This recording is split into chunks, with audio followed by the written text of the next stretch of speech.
Bumaba na ang presyo ng petrolyo nitong mga nakalipas na araw pero pataas pa rin ang bentahan ng bigas. Kaya ang ilang mamimili dumidiskarte na sa pagtitipid. Ikwento mo, Cristina Lazo. Kung dati 10 kilong bigas kada linggo ang binibili ni Ronilyn, ngayon kinalahati na lang niya ito para mapagkasya sa budget. Tumaas na kasi ng piso kada kilo ang binibili niyang bigas. Kaya ngayon, tuwing hapunan na lang may kanin sa hapagkainan. Tinapay na lang daw sa agahan. Bawas kilo ng bigas, imbis na 10, hati na lang magiging 5. Para yung 5 sana na pambili, idadagdag ko sa ulam, sa gatas ng anak ko. Isa lang si Ronilyn sa maraming mamimiling naghihigpit ng sinturon, bunsod ng papiso-pisong dagdag presyo kada kilo ng commercial rice. Apektado raw kasi ito ng pagtataas ng presyo ng petrolyo dahil sa gastusin sa transportasyon at pag-aangkat ng bigas. Ang sako halos 30 hanggang 50 pesos lang naman per sack ang itinaas niya. Sa ngayon, nasa 31 hanggang 32 pesos na ang presyo ng commercial rice. Ang NFA rice, nasa 27 pesos pa rin. Sabi ng National Food Authority o NFA, magiging stable ang presyo ng bigas mula Abril dahil simula na ng ani.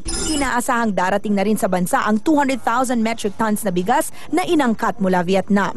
Ibig sabihin, higit sa sapat ang ating magiging supply kaya hindi dapat tumaas ang presyo nito. Pero may pangamba pa rin ng NFA. Hindi maipapako ng NFA sa 27 pesos kada kilo ang presyo ng NFA rice sa buong taon. Hanggat tumataas daw ang presyo ng langis sa pandaigdigang merkado, tiyak din ang epekto nito sa paggalaw ng presyo. Cristina Lazo, News 5.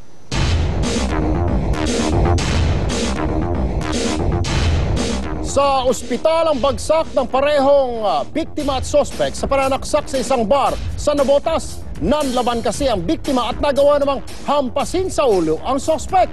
Ikwento mo, Carla Lim. Tulala at walang tigil sa pag-agos ang dugo sa ulo ng lalaking ito habang dinadala ng mga opisyal ng barangay sa Tondo General Hospital. Naaresto siya matapos manaksak sa isang KTV bar sa Navotas. Ang problema, napuruhan din siya ng kanyang sinaksak. Nagawa kasi ng biktimang hampasin ng map sa ulo ang suspect. Hanggang sa ospital, hindi makausap ang suspect kaya hindi makuha ang kanyang pangalan.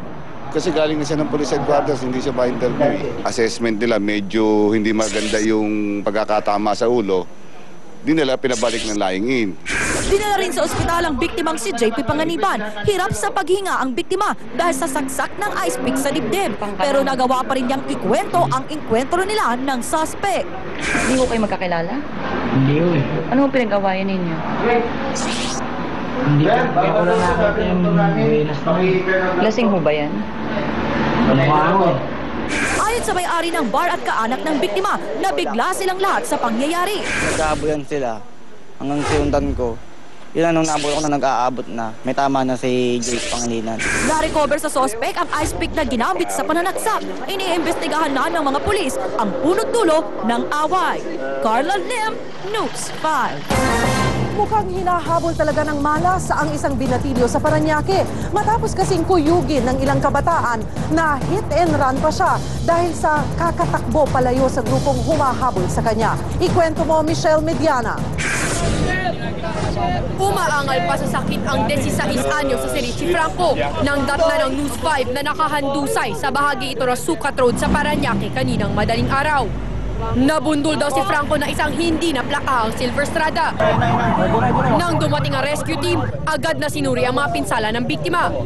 Baliraw ang binti niya at grabe ang pamamaga. Di na napigilan ng biktima na mapaluha at mapaaray ng balutan ng air split ang kanyang binti. Okay, concentrate lang. Kwento ng mga opisyal ng barangay, nagmamadali sa pagtawid ang biktima kaya nabundol. Tinatakbuhan daw kasi nito ang grupo ng mga kabataan na kumuyog at humahabol sa kanya. May humabol sa kanya. Masabi ng mga tao, mga 7 hanggang 8 kabataan eh. Kaya binugbog, nakatakbo, pagdating dito nasagasaan nga daw. Tumanggi naman ang binatilyo na sabihin ang dahilan kung bakit siya hinahabol ng di kilalang grupo. Wala, hindi niya sinasabi. Sabi niya lang, galing siya sa birthday, umuwi siya. Dinala sa Parañaque Community Hospital ang biktima. Michelle Mediana, News 5. Isang bilanggo naman ang nakatakas mula sa Camp Karingal sa Quezon City. Nagpaalam lang daw ang bilanggo para maligo pero di na ito bumalik. Kinilala ang pugante na si Nelson Barrientos na nahuli noong Oktubre sa kasong possession of carnap vehicle. Nagpakalat na mga pulis ng mga poster sa buong Maynila. Sino mang makapagtuturo kay Barrientos maaaring makipag-ugnayan sa QCPD Anti-Carnapping Unit.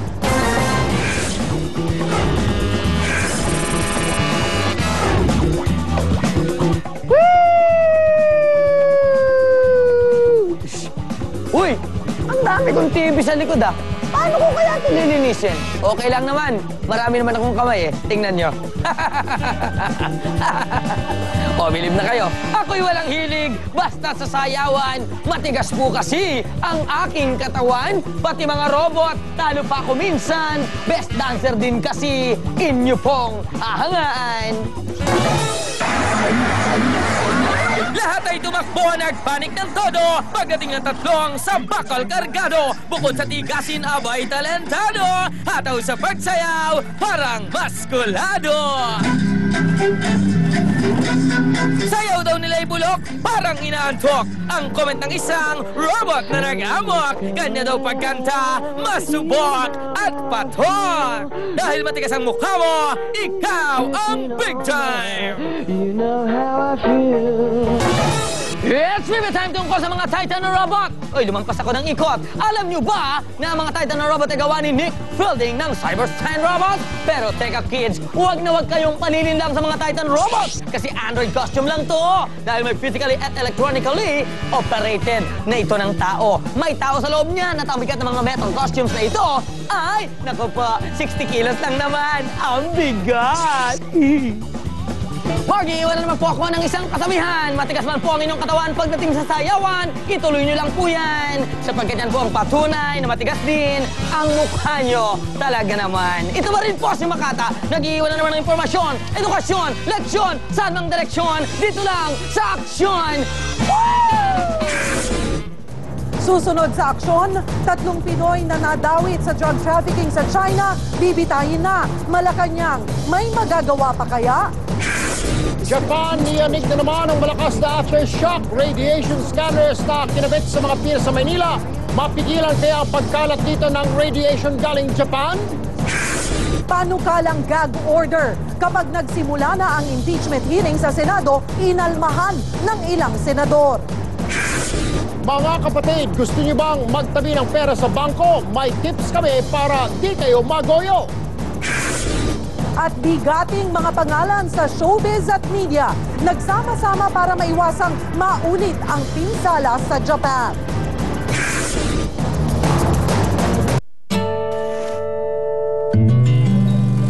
Sabi ni Nay, may pupuntahan kami. Sabi ko, saan po? Sabi niya lang, basta.